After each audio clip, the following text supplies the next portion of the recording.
Brought to you by Next Version U. The story, the gift that came back.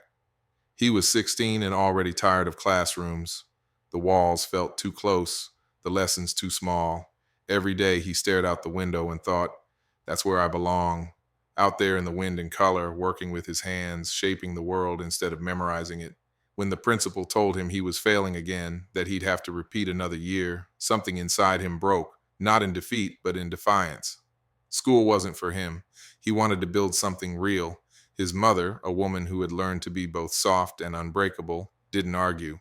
She simply said, whatever you put your mind to, you'll achieve. It was all the permission he needed. The next morning, he quit school. Armed with a second-hand mower, a few borrowed tools, and a pocket full of determination, he knocked on doors around the neighborhood, offering to mow lawns, trim hedges, clean up yards. Most said no, a few said maybe, but one man said yes, and that changed everything. It was a beautiful house with wild hedges. When the owner asked for a price, the boy admitted, I don't know. Let me do the work, then pay me whatever you think I'm worth. For 3 days, he worked from sunrise to nightfall, pruning, trimming, shaping, perfecting every corner of the yard. When he finished, the man handed him a check 3 times larger than anything he'd imagined, and a list of referrals.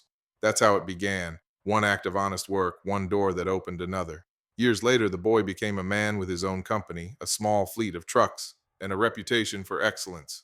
But what defined him wasn't what he built, it was what he gave.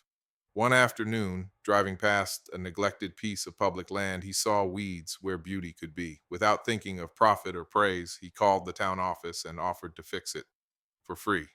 He paid for the plants, the stones, the soil, everything. All he asked was to place a small sign with his name on it.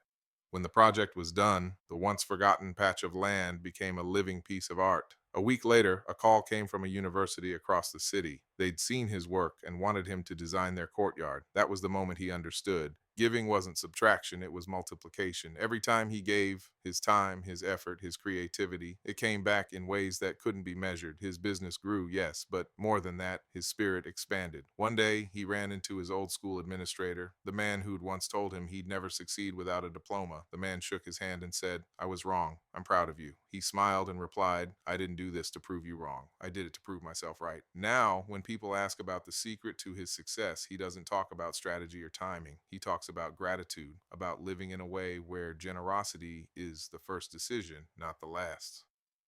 Because giving isn't a transaction, it's a way of seeing the world.